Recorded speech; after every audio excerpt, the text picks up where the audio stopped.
I'm going to move this forward, and then he'll put the thing behind it. And that should sound better. Check, check, check. 1, 2, 3, 4. 1, 2, 3, 4. Okay, I've slid it all the way down, and then this way he can put his book behind it, his notes behind it.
Kath.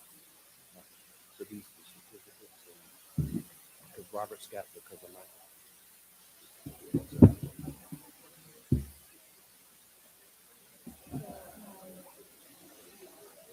I want to. Okay.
And so people can crowd. I mean, I don't want to say crowd, but step in a little bit because I don't look like I'm alone in the frame because there's a lot of people here we want to recognize.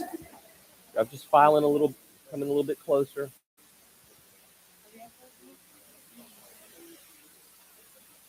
Okay. All right, our folks in the media, y'all give me a thumbs up. I don't want to start without you being ready. Everyone's good. Quick housekeeping note. My remarks are an 18-point font. I thought that would be good enough to get me past these glasses. I've gone up to about a 22 font now, so I'm going to put the glasses back on. All right. Well, I want to thank everyone for being here today. As you know, every year we do the annual report. We report the results of the human trafficking stats of the previous year and the accomplishments and the goals for the coming year, for the year to come. And so today I want to go ahead and present to you our findings. Human trafficking continues to plague communities across South Carolina. We are seeing increasing numbers of children and adolescents identified as victims of sex and or labor trafficking. Adults are being exploited with the hospitality and illicit massage industries.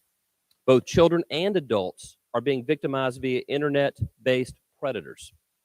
Regardless of the context of these crimes, the most vulnerable among us are being targeted.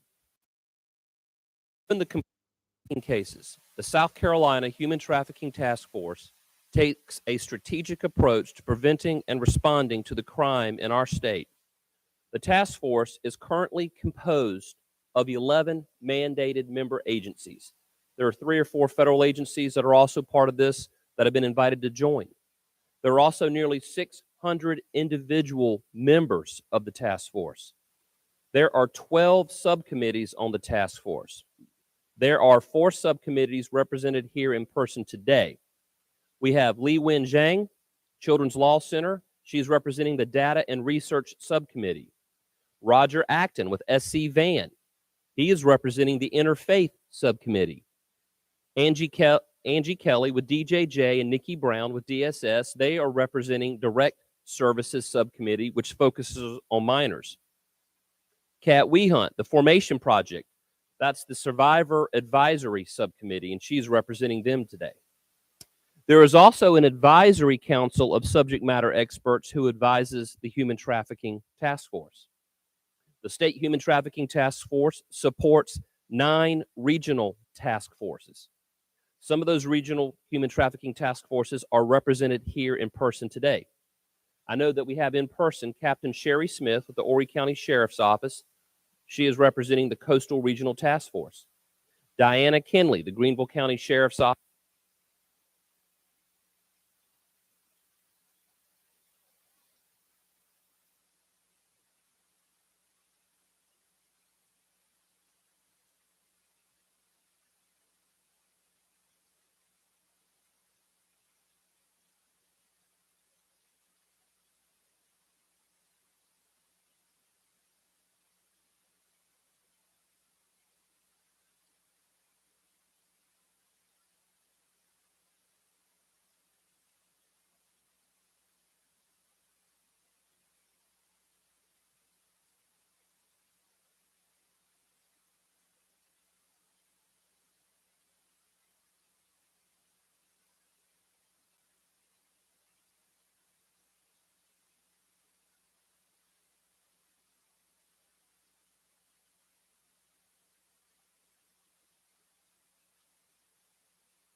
then we're hot again.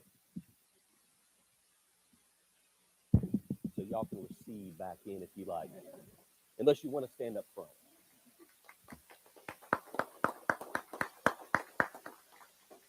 Every investigation of this magnitude takes many people to reach such positive results. We are just recognizing a representative few of the participants to say thank you to everyone involved in fighting human trafficking in our state. So again, 3 people were recognized, but there were a lot more people involved in that. So we want to thank all of them. Now, 2021 court data. I want to go over that real quick. This is the data with the court cases in South Carolina. In 2021, 6 different defendants were charged with human trafficking in South Carolina state courts. Overall, 31 charges of human trafficking were closed in state courts in 2021. As of this report, there are 52 human trafficking cases pending in South Carolina state courts. Our partnership with the Polaris Project, who runs the National Human Trafficking Hotline, positions us to gather and release data each year. I'm going to share some of that data with you.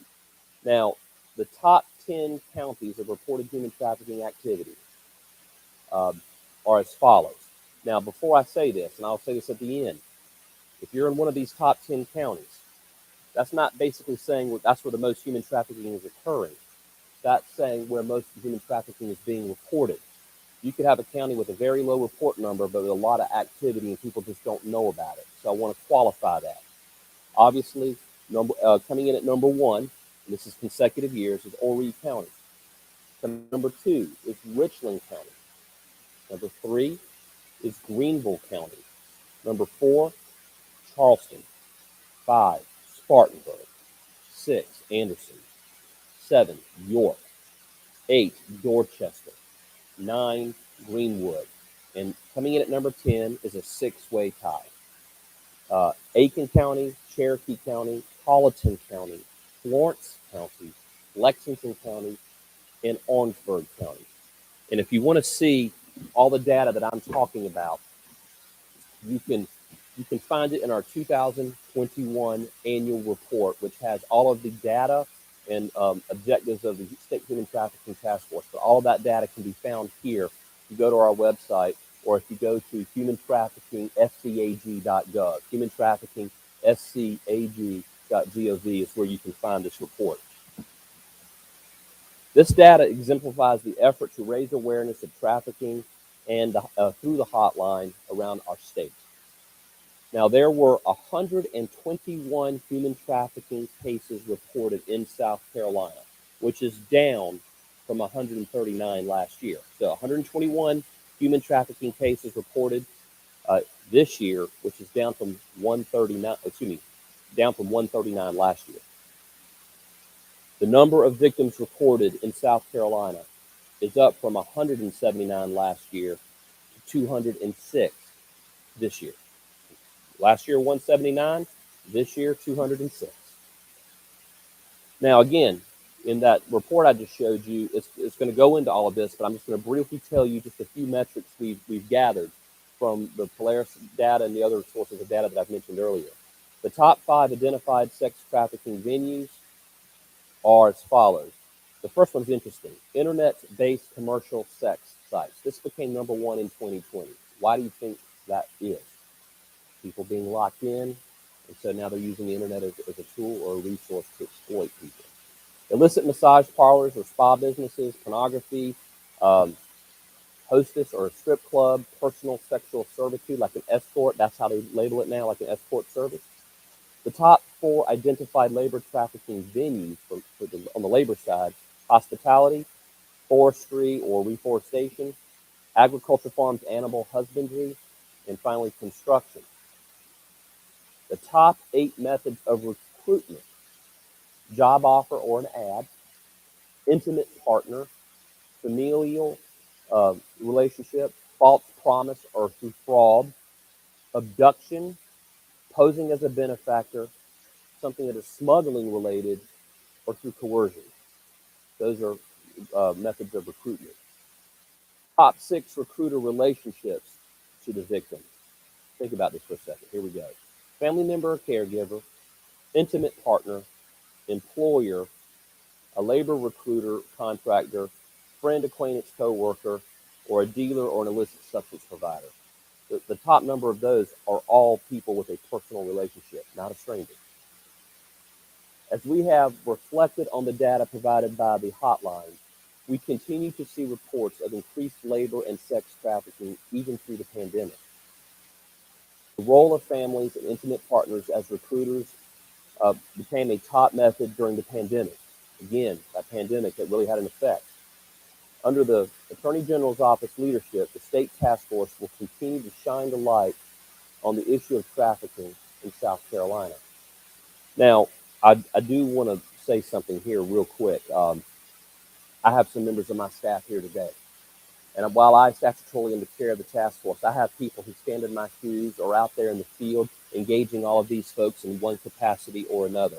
I would like to give a special recognition to our executive director of the Human Trafficking Task Force, who I could not do my job if it wasn't for her, and that's Catherine Moorhead. So Catherine's right here, standing next to the First Lady. I want to thank you, Catherine, for what you do. Rebecca Battersby, our program coordinator. Ashley Boshwani, program assistant. They are the three who really are in the Human Trafficking Task Force section. We also have on the prosecution division who support the efforts of law enforcement by prosecuting cases and assisting in the human trafficking section and in the task force. One of our senior prosecutors, many of you already known her for many years, my very good friend and one of our senior leaders in the prosecution division, Heather Weiss, Kinley Abey, who's not here today, and then Megan Raymer, who is a VAWA prosecutor. But what I would like to do real quick is I would like to give a special recognition. Again, not giving coins to everybody. Other coins will be coming to some of the others. But I would like for Catherine Moorhead, and I would like for Heather Weiss, and I would like for Ashley Boshwani to step forward real quick while I present you all with the coin. And Rebecca Battersby, I'm one coin down, but you'll get one back at the office.